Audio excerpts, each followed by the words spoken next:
السلام علیکم ورحمۃ اللہ وبرکاتہ۔ الحمد للہ وکفا وسلام علی عبادہ الذین اصطفیٰ۔ اشہد ان لا الہ الا اللہ وحدہ لا شریک لہ واشہد ان محمدا عبدہ ورسولہ صلی اللہ علیہ وآلہ وسلم۔ اللہم صلی علی محمد وعلی آل محمد کما صلیت علی ابراہیم وعلی آل ابراہیم انک حمید مجید۔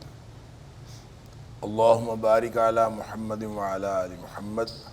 کما بارکت علی ابراہیم وعلی آل ابراہیم انک حمید مجید۔ اما بعد فاعوذ باللہ السمیع العلیم من الشیطان الرجیم من ہمزہ ونفخہ ونفثہ۔ بسم اللہ الرحمن الرحیم۔ یا ایہا الذین آمنوا لا تقدموا بین یدی اللہ ورسولہ واتقوا اللہ ان اللہ سمیع علیم۔ اے وہ لوگو جو ایمان لائے ہو، اللہ اور اس کے رسول صلی اللہ علیہ وآلہ وسلم سے آگے نہ بڑھو۔ واتقوا اللہ، اور اللہ سے ڈرتے رہو، ان اللہ سمیع علیم، بے شک اللہ تعالی سننے والا اور جاننے والا ہے۔ سورہ حجرات کی آیت نمبر 1، یہاں سے آج کے سبق کا آغاز اللہ کی توفیق سے ہو رہا ہے۔ جہاں تک سورہ حجرات کے مضامین کا تعلق ہے تو اس کے حوالے سے گزشتہ سبق کے دوران اس کے آخر پہ گفتگو ہو چکی، اور میں نے عرض کیا تھا کہ یہ جو صورت ہے بنیادی طور پر اس میں معاشرتی احکام و آداب بتائے گئے ہیں، لیکن معاشرتی حقوق، احکام اور آداب سے سب سے اوپر ٹاپ آف دا لسٹ اللہ اور اس کے رسول صلی اللہ علیہ وسلم کا حق ہے۔ تو یہ جو پہلی آیت ہے اس میں اللہ اور اس کے رسول صلی اللہ علیہ وآلہ وسلم کے حق کی بات کی گئی کہ اے ایمان والو، اللہ اور اس کے رسول صلی اللہ علیہ وآلہ وسلم کے سے آگے نہ بڑھو۔ اس کا مطلب یہ ہے کہ جہاں اللہ اور اس کے رسول صلی اللہ علیہ وآلہ وسلم کا حکم آ جائے اس سے پھر آگے بڑھنے کی کوشش نہ کرو۔ گویا اللہ اور اس کے رسول صلی اللہ علیہ وسلم کا حکم جو ہے وہ حتمی۔ یہاں ایک بات تو یہ سمجھنی چاہیے، بعض مفسرین نے لکھا ہے کہ یہ اللہ کے حق کے بارے میں یہ جو سورہ حجرات کی پہلی آیت ہے یہ ایک آئینی شق ہے جو اللہ کے حق کو واضح کرتی ہے، اور صحیح بات یہ ہے کہ صرف اللہ کے حق کو واضح نہیں کرتی، اللہ اور اس کے رسول صلی اللہ علیہ وسلم کے حق کو واضح کرتی ہے۔ اور اللہ کے حق کے ساتھ یہ کہنا بین یدی اللہ و رسولہ، اللہ اور اس کے رسول صلی اللہ علیہ وسلم سے آگے نہ بڑھو، تو اس کا مطلب یہ ہے کہ رسول صلی اللہ علیہ وآلہ وسلم سے آگے بڑھنا وہ اللہ سے آگے بڑھنے کے مترادف ہے،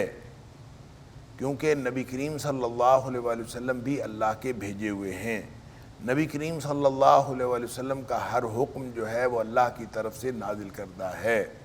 وما ينطق عن الهوى ان هو الا وحی یوحی۔ نبی کریم صلی اللہ علیہ وآلہ وسلم اپنی مرضی سے نہیں بولتے، بلکہ ان کے اوپر وحی کی جاتی ہے تو پھر وہ بولتے ہیں۔ اور جیسے فرمایا وَمَن يُطِعِ الرَّسُولَ فَقَدْ أَطَاعَ اللَّهُ، جو اللہ کے رسول صلی اللہ علیہ وسلم کی اطاعت کرے وہ ایسے ہی ہے جیسے اس نے اللہ کی اطاعت کی۔ تو گویا نبی کریم صلی اللہ علیہ وآلہ وسلم کے کسی حکم کی خلاف ورزی کرنا وہ ایسے ہی ہے جیسے اللہ کے حکم کی خلاف ورزی کی۔ اور پھر قرآن میں اس کے مختلف مثالیں بھی موجود ہیں کہ مثال کے طور پر محاصرہ ہوا تھا تو آپ نے کچھ درخت کاٹنے کا حکم دیا تھا۔ اب ظاہر ہے وہ درخت پھلدار تھے، اور پھلدار درختوں کو کاٹنے کا حکم جنگ کی صورت میں بھی نہیں دیا جا سکتا، لیکن نبی کریم صلی اللہ علیہ وسلم نے حکم دیا کہ یہ درخت کاٹ دیے جائیں۔ اس پر بعض لوگوں کو یہ خیال ہوا کہ یہ اللہ کے رسول صلی اللہ علیہ وآلہ وسلم ایک ایسا حکم دے رہے ہیں جو حکم اللہ کی طرف سے نہیں ہے، تو جنگ میں بھی درخت پھلدار درخت تو نہیں کاٹے جاتے، لیکن نبی کریم صلی اللہ علیہ وسلم نے حکم دیا۔ اللہ تعالیٰ نے قرآن میں سورہ حشر کے اندر نازل فرمایا ما قطعتم من لینۃ او ترکتموها قائمۃ علی اصولها فباذن اللہ۔ جو تم نے درخت کاٹے ہیں یا کسی کو اپنے تنوں پر چھوڑ دیا ہے تو یہ اللہ کے حکم سے ہوا ہے۔ اب اللہ کا یہ حکم کہ یہ درخت کاٹ دو اور یہ چھوڑ دو، یہ قرآن میں تو نہیں، تو اس کا مطلب ہے نبی کریم صلی اللہ علیہ وآلہ وسلم کو اللہ تعالیٰ علاوہ ازیں بھی، قرآن کے علاوہ بھی اللہ تعالیٰ نبی پاک صلی اللہ علیہ وسلم پر وحی کرتا تھا، اور نبی کریم صلی اللہ علیہ وآلہ وسلم کو مختلف معاملات میں اللہ کی طرف سے رہنمائی ملتی تھی، اور اسی بنیاد پر نبی پاک صلی اللہ علیہ وسلم جو ہے وہ شریعت کا کوئی حکم جو ہے وہ ارشاد فرماتے تھے۔ لہٰذا جہاں اللہ اور اس کے رسول صلی اللہ علیہ وسلم کا حکم آ جائے اور اس کے بعد کسی کو اس سے آگے بڑھنے کی کوئی گنجائش نہیں ہے، کوئی کسی کے لیے کسی کو حق نہیں، یا دوسرے لفظوں میں یوں کہہ لیجئے کہ کسی کے پاس کوئی اختیار نہیں ہے کہ وہ شریعت سازی کرے۔ شریعت اللہ اور اس کے رسول صلی اللہ علیہ وسلم کے حکم کا نام ہے، لہذا اس سے آگے نہ بڑھو، بس اس کے اندر کسی بات کو سمجھنا ہے، اللہ اور اس کے رسول صلی اللہ علیہ وسلم کی باتوں کے وہی بات سمجھو اور اسی پر عمل کرنے کی کوشش کرو۔ جیسے اللہ کریم نے سورہ احزاب کے اندر فرمایا وَمَا كَانَ لِمُؤْمِنٍ وَلَا مُؤْمِنَةٍ إِذَا قَضَى اللَّهُ وَرَسُولُهُ أَمْرًا أَن يَكُونَ لَهُمُ الْخِيَارَةُ، کسی مومن مرد اور مومن عورت کے لیے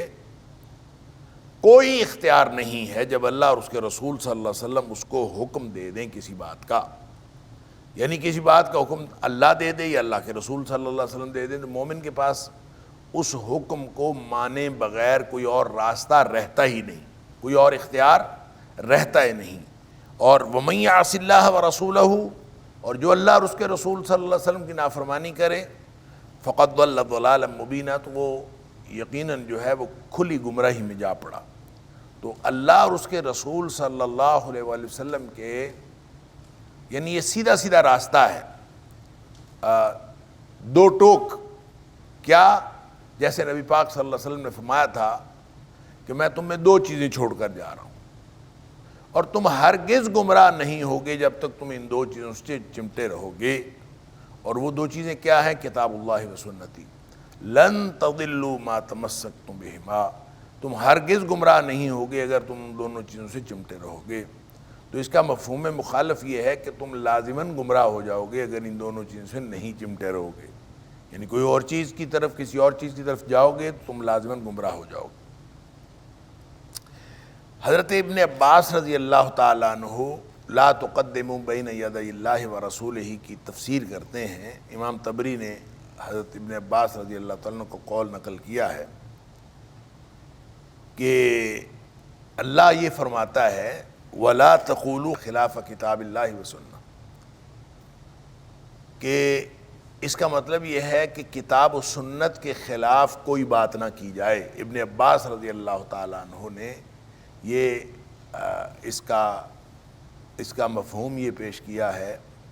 کتاب و سنت کے خلاف کوئی بات نہ پیش کی جائے۔ اس کا مطلب یہ ہے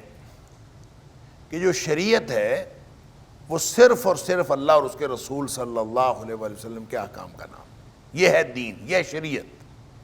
اور جو اس سے بڑھ کر ہوگا، کوئی بھی چیز اس سے بڑھ کر ہوگی، جو اس سے آگے بڑھ کر کسی نے کوئی بات کی تو اس کے پاس چونکہ اختیار نہیں تھا اور وہ اپنے اختیار کے بغیر اس چیز کا اظہار کرے گا تو وہ دین نہیں ہے، وہ شریعت نہیں ہے، وہ کوئی اور چیز ہوگی۔ جیسے اللہ کریم نے احبار اور رہبان کے بارے میں جو سابقہ امتوں کے حوالے سے آپ نے فرمایا، اللہ کریم نے فرمایا اتخذوا احبارهم ورهبانهم اربابا من دون اللہ، کہ انہوں نے اپنے احبار و رہبان کو، احبار حبر کی جمع ہے جس کا معنی ہے علماء، اور رہبان کا مطلب ہے درویش، تو انہوں نے اپنے علماء اور درویشوں کو اپنا رب بنا لیا اللہ کو چھوڑ کر۔ تو اس پر جو ہے وہ سوال کیا تھا عدی بن حاتم نے نبی کریم صلی اللہ علیہ وسلم سے، کہ انہوں نے کہا کہ ہم نے تو رب نہیں بنایا، کیسے رب بنایا؟ ہم نے تو اپنے احبار و رہبان کو یا درویشوں کو علماء کو رب نہیں بنایا. نبی کریم صلی اللہ علیہ وسلم نے فرمایا نہیں، ہوا یہ ہے کہ ان کے جو احبار و رہبان ہیں وہ فتوے دیتے ہیں، شریعت سازی کرتے ہیں. وہ شریعت سازی کرتے ہیں کہ جو اللہ نے حلال کیا ہے اس کو حرام ٹھہراتے ہیں، جو اللہ نے حرام کیا اس کو حلال ٹھہراتے ہیں، یعنی اپنی مرضی کے فتوے دیتے ہیں خلاف کتاب و سنہ. یعنی اللہ اور اس کے رسول صلی اللہ علیہ وسلم کی یا اس وقت جو اللہ کے رسول تھے ان کے خلاف وہ فتوے دیتے ہیں، اور لوگ جو ہیں جو ان کے جو عوام الناس ہیں وہ ان کے فتووں کے پیچھے چل پڑتے ہیں. وہ کہتے ہیں جو انہوں نے بتایا ہم اس کے پیچھے چلتے ہیں. اور نبی کریم صلی اللہ علیہ وسلم فرمایا ذالک عبادتہم ایاہم، یہی ان کی عبادت کرنا، یہی ان کو رب بنانا. تو اس کا مطلب یہ ہے کہ اللہ اور اس کے رسول صلی اللہ علیہ وآلہ وسلم سے بڑھ کر اگر کوئی شخص، کوئی بھی شخص ہو، وہ اگر شریعت کی کوئی بات کرے، اختیاری کسی کے پاس نہیں، تو اگر کوئی شخص ایسی بات کرے جو شریعت سے متعلق ہو اور نبی کریم صلی اللہ علیہ وآلہ وسلم کی بات کے خلاف ہو، اللہ کی کسی بات کے خلاف ہو، تو وہ اگر کوئی شخص بتائے گا اور دوسرے لوگ اس پر عمل کریں گے تو ایسے ہی ہے جیسے اللہ اور اس کے رسول صلی اللہ علیہ وسلم کو چھوڑ کر یہ کسی اور شریعت کی طرف چلنا. لہذا اس سے بالکل کلیئر کٹ لا تقدموا بین یدی اللہ و رسولہ. یہ دیکھیں ہم نے سورہ نساء کی آیت نمبر 36 پڑھی تھی جو اگرچہ حقوق العباد سے متعلق ہے، لیکن حقوق العباد کا یعنی یہ کہا جا سکتا ہے کہ حقوق العباد کی جامع ترین آیت جو ہے وہ سورہ نساء کی آیت نمبر 36 ہے، لیکن اس کا آغاز جو ہے وہ اللہ کے حق سے ہوتا ہے. وَاعْبُدُوا اللَّهَ وَلَا تُشْرِكُوا بِهِ شَيْئًا، اللہ کی بندگی کر، اس کے ساتھ کسی کو شریک نہیں ٹھہرا. تو یہاں بھی اگرچہ معاشرتی آداب احکام بتائے گئے ہیں اس میں، اور معاشرتی حقوق کی بات بھی ہوئی ہے، اور باہمی طور پر مسلمان جو ہیں ان کے حقوق کی، ان کے آداب کی، ان کے احکام کی بات ہوئی ہے، لیکن ٹاپ آف دا لسٹ اللہ اور اس کے رسول صلی اللہ علیہ وسلم کا حق. لہٰذا آئینی شک یہ ہے کہ اللہ اور اس کے رسول صلی اللہ علیہ وسلم کے خلاف کوئی بات نہیں ہونی چاہیے، وہ چاہے حکماً ہو اور چاہے عملاً ہو اور چاہے وہ لفظاً ہو، کسی بھی طرح اللہ اور اس کے رسول صلی اللہ علیہ وسلم سے آگے کوئی شخص نہ بڑھے. بعض لوگوں نے تو یہاں تک کہا ہے کہ اللہ کے رسول صلی اللہ علیہ وآلہ وسلم نے ایک شریعت کا معیار مقرر کر دیا، اور کوئی شخص اگر نبی کریم صلی اللہ علیہ وآلہ وسلم سے آگے بڑھ کر بندگی کرتا ہے، نبی کریم صلی اللہ علیہ وسلم سے زیادہ بندگی عبادت کرنے کی کوشش کرتا ہے، تو یہ بھی اللہ اور اس کے رسول سے آگے بڑھنے کی بات ہے. بس جو اللہ کے رسول صلی اللہ علیہ وسلم نے سکھا دیا، جو اللہ تعالیٰ نے بتا دیا، بس اتنا ہے، یہی شریعت ہے، یہی دین. یہ حدیث آپ نے سنی ہوگی کہ حضرت براء بن عازب رضی اللہ تعالیٰ عنہ کو نبی کریم صلی اللہ علیہ وسلم نے سونے کی دعا سکھائی، اور انہوں نے دعا نبی کریم صلی اللہ علیہ وسلم کو سنائی. اس دعا میں اللہم انی اسلمت نفسی الیک وفوضت امری الیک والجأت ظہری الیک رغبتا ورہبتا الیک آمنت بکتابک الذی انزلت وبنبیک الذی ارسلت. آمنت بکتابک الذی انزلت وبنبیک الذی ارسلت، یہ اس دعا کے آخر پہ. اب وہ انہوں نے سناتے وقت نبی کریم صلی اللہ علیہ وسلم کو جب واپس سنائی تو انہوں نے کہا کہ میں نبی کی جگہ رسول لگا دیتا ہوں، وَبِنَبِيِّكَ الَّذِي أَرْسَلْتَ ہے، تو ارسلتا کے ساتھ رسول کی مناسبت زیادہ ہے، تو انہوں نے نبی کی جگہ رسول کا لفظ لگا دیا، اور انہوں نے کہا کہ آمنت بکتابک الذی انزلت وبرسولک الذی ارسلت. یہ یوں کر کے انہوں نے یہ دعا سکھائی تھی نبی پاک صلی اللہ علیہ وسلم. تو نبی پاک صلی اللہ علیہ وسلم فرمایا نہیں، اس طرح سے دعا نہیں ہے، میں نے تمہیں جو سکھایا ہے وہ ہے بنبیک الذی ارسلت. یعنی اپنی مرضی سے تم مناسبت قائم نہیں کر سکتے. جو الفاظ نبی کریم صلی اللہ علیہ وسلم نے سکھائے ہیں ان الفاظ کے اندر جو حکمت ہے وہ دوسرے الفاظ کے اندر حکمت نہیں ہو سکتی. جب نبی پاک صلی اللہ علیہ وسلم نے بنبیک الذی ارسلت سکھایا ہے تو ہمیں بنبیک الذی ارسلت ہی کہنا پڑے. تو اگر کوئی شخص اس سے زیادہ کرتا ہے تو وہ آگے بڑھتا ہے. بلندی چڑھتے وقت اللہ اکبر کہنا، اترتے وقت سبحان اللہ کہنا ہے۔ کوئی شخص کہے کہ میں چڑھتے وقت جو ہے سورہ فاتحہ پڑھا کروں گا اور اترتے وقت میں آیت الکرسی پڑھ لیا کروں گا، آیت الکرسی اور سورہ فاتحہ کا بڑا مقام ہے تو میں یہ کر لیا کروں گا، تو صحیح بات یہ ہے کہ یہ اللہ اور اس کے رسول صلی اللہ علیہ وسلم سے آگے بڑھنے والی بات ہے۔ اور وہ پورا قرآن بھی پڑھ جائے، سورہ فاتحہ اور آیت الکرسی کیا، وہ پورا قرآن بھی پڑھ جائے تو اس کو وہ فائدہ نہیں ہو سکتا، وہ ثواب نہیں مل سکتا جو اجر اس کو ملے گا سبحان اللہ اور اللہ اکبر کہنے کا، چڑھتے ہوئے اللہ اکبر اور اترتے ہوئے سبحان اللہ۔ کیوں؟ اس لیے کہ یہ سکھایا ہے محمد کریم صلی اللہ علیہ وسلم، یہ شریعت ہے نبی کریم صلی اللہ علیہ وسلم، لہٰذا ان سے آگے نہ بڑھو، جتنا انہوں نے بتا دیا بس وہ کرو، ان سے آگے نہ بڑھو۔ اور اس کی وجہ یہ بھی ہے کہ میں نے پہلے بھی آپ سے عرض کیا تھا کہ عبادات کے اندر جو حلت و حرمت کا اصول ہے وہ اور ہے، اور معاملات و اشیاء کے اندر حلت و حرمت کا اصول اور ہے۔ جب آپ معاملات میں ہر چیز جائز ہے، معاملات میں ہر چیز جائز ہے جب تک اس کی ممانعت نہ آ جائے حدیث میں، جس سے منع کیا گیا اس سے رک جاؤ، مگر نہ ہر چیز جائز۔ اللہ اکبر۔ اور عبادات میں ہر چیز جائز نہیں ہے، عبادات میں اصول یہ ہے کہ ہر چیز حرام ہے جب تک اس کے کرنے کا حکم نہ آ جائے۔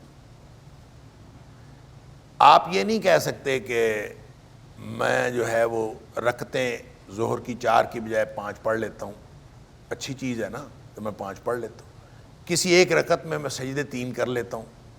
سجدے کی بڑی اہمیت آئی ہے، یا رکوع کی بڑی اہمیت ہے، میں ایسا کرتا ہوں آئندہ میں رکوع 2 کر لیا کروں گا ہر رکعت کے اندر، یہ آپ نہیں کر سکتے۔ کیوں؟ اس لیے کہ یہ زائد کرنا اپنی اصل کے اعتبار سے حرام ہے، منع ہے، جب تک اس کے کرنے کا حکم نہ آئے آپ کر نہیں سکتے۔ لہذا اگر کوئی شخص شریعت کے اندر کرنے کا حکم نہیں ہے پھر بھی کرتا، زائد کرتا، اس کے بارے میں نبی پاک صلی اللہ علیہ وسلم نے فرمایا من احدث فی امرنا ھذا ما لیس منہ فہو رد،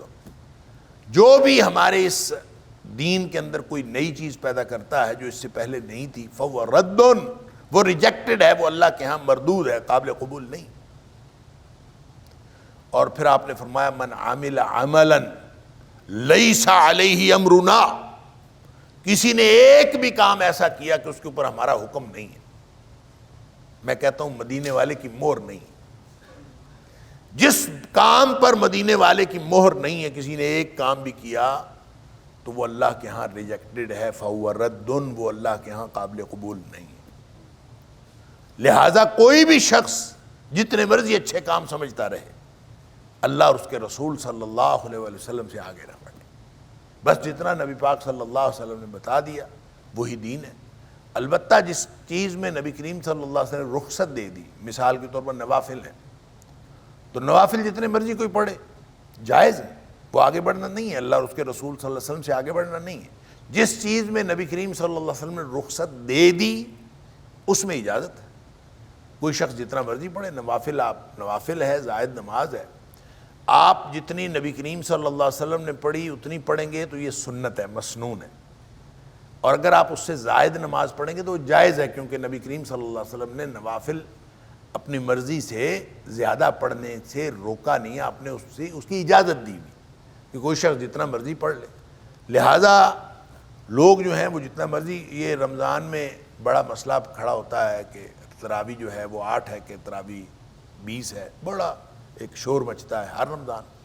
جب حضرت عائشہ صدیقہ رضی اللہ تعالیٰ عنہا نے فرما دیا کہ نبی کریم صلی اللہ علیہ وسلم رمضان اور غیر رمضان میں 11 یا 13 رکعت سے زیادہ نہیں پڑھتے تھے، آپ کی 11 رکعتیں ہوتی تھیں، اس کا مطلب یہ ہو گیا کہ جس نے 11 رکعتیں پڑھنی ہیں وتر سمیت وہ تو ہو گیا مسنون، اور جس نے اس کے علاوہ پڑھنی ہے جتنی مرضی پڑھے وہ جائز ہیں، وہ 20 پڑھے، صحابہ کرام 20 سے زیادہ بھی پڑھتے تھے، 24، 36، 40 تک پڑھتے تھے، لہذا جھگڑا ہے ہی کوئی نہیں، جتنا کام نبی کریم صلی اللہ علیہ وسلم نے کیا اتنا مسنون ہے، اور جو اس سے زائد ہے جس کی رخصت ہے وہ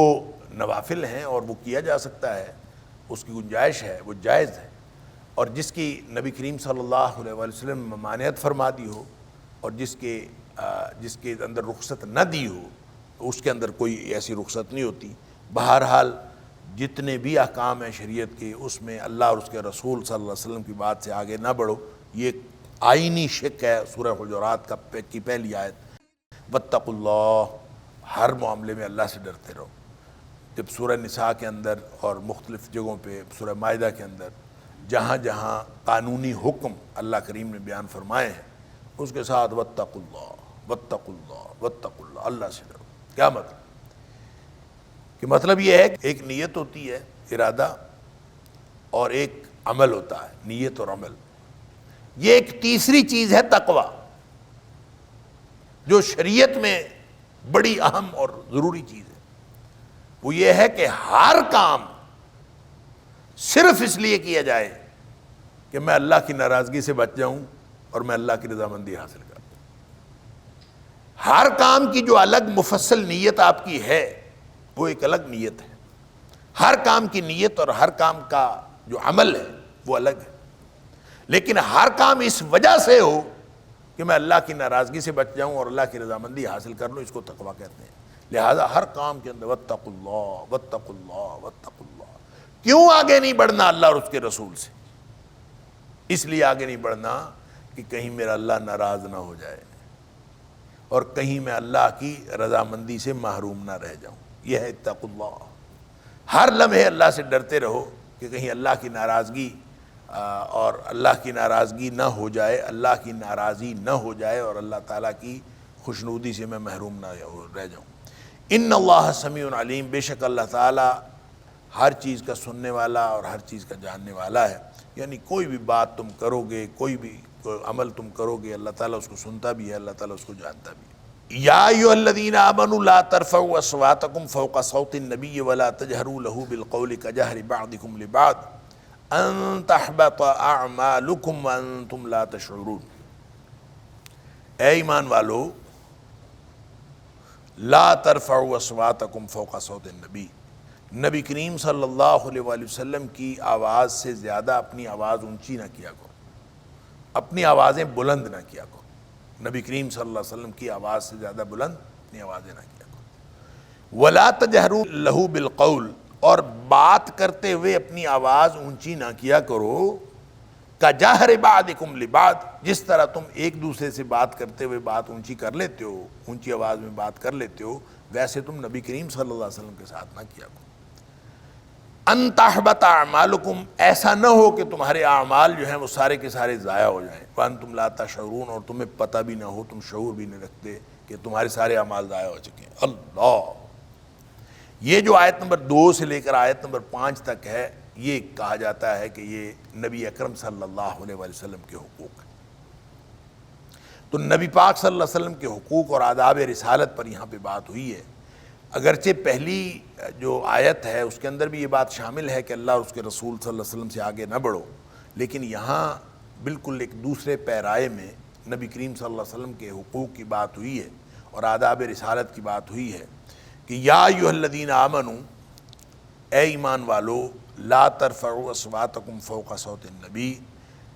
اپنی آوازیں بلند نہ کرو نبی کریم صلی اللہ علیہ وسلم کی آواز کے اوپر۔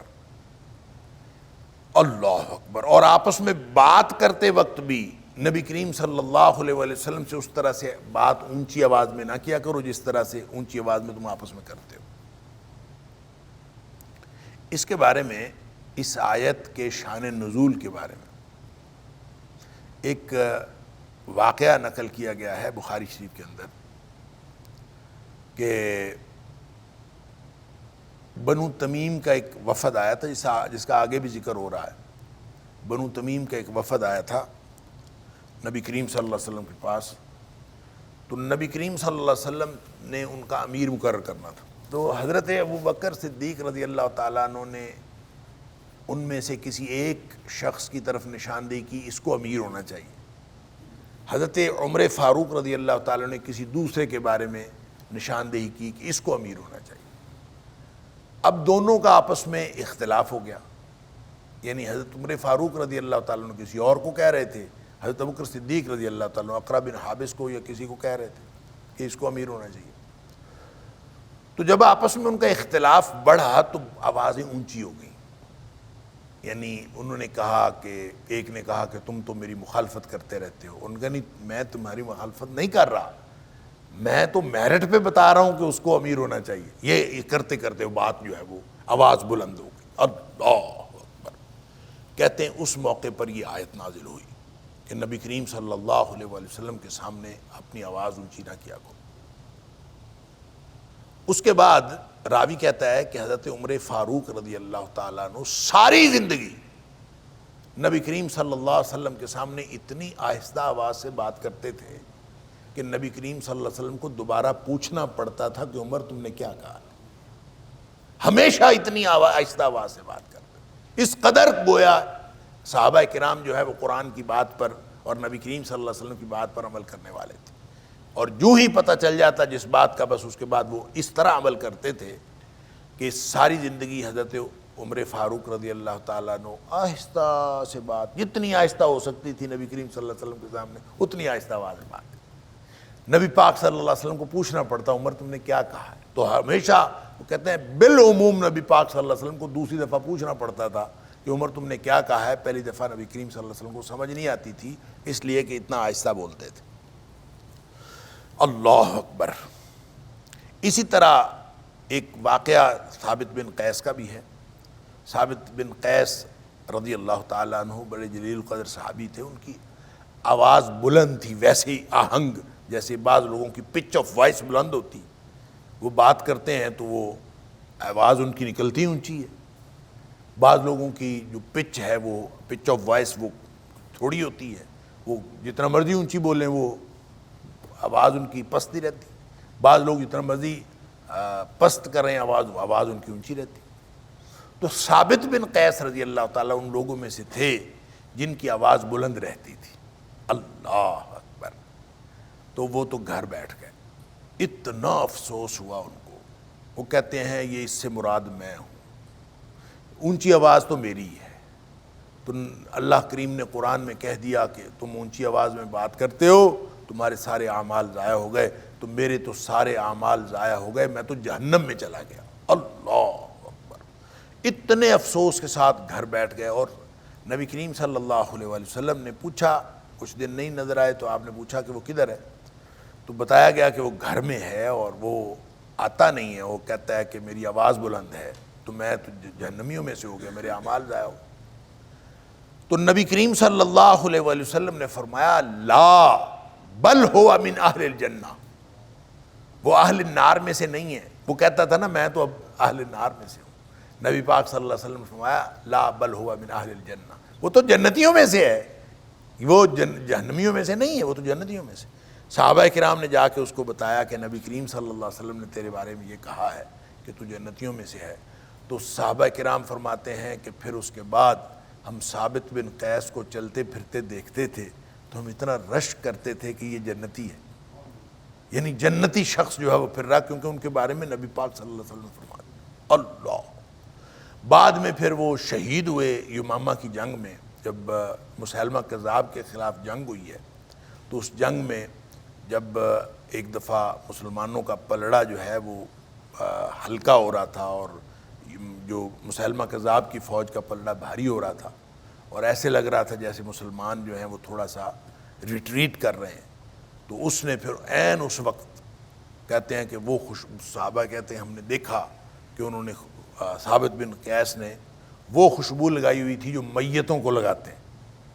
وہ خوشبو پہلے ہی لگا کے آئے ہوئے تھے، اور پھر انہوں نے ایسا جو ہے وہ مردانگی کے ساتھ اور ایسا زبردست بہادری کے ساتھ حملہ کیا، پھر سارے صحابہ کرام بھی ڈٹ گئے، اور اللہ تعالیٰ نے اس جنگ کے اندر پھر فتح دی، اور یہ وہاں شہید ہو گئے۔ اور گویا جو نبی کریم صلی اللہ علیہ وسلم نے ان کے بارے میں پیشین گوئی فرمائی تھی وہ بھی درست ہو گئی۔ تو بہرحال یہ نبی کریم صلی اللہ علیہ وآلہ وسلم کے حقوق میں ایک بات ہے کہ جب آپ کی، ایک تو یہ ہے کہ آپ کی آواز سے آپ کی آواز بلند نہیں ہونی چاہیے، اور دوسرا یہ کہ نبی کریم صلی اللہ علیہ وسلم کے سامنے بات کرتے ہوئے اس طرح سے بات اونچی نہیں ہونی چاہیے جس طرح ہم ایک دوسرے کے ساتھ کرتے ہیں۔ إن هذا القرآن يهدي للتي هي أقوم ويبشر المؤمنين الذين يعملون الصالحات أن لهم أجرا كبيرا.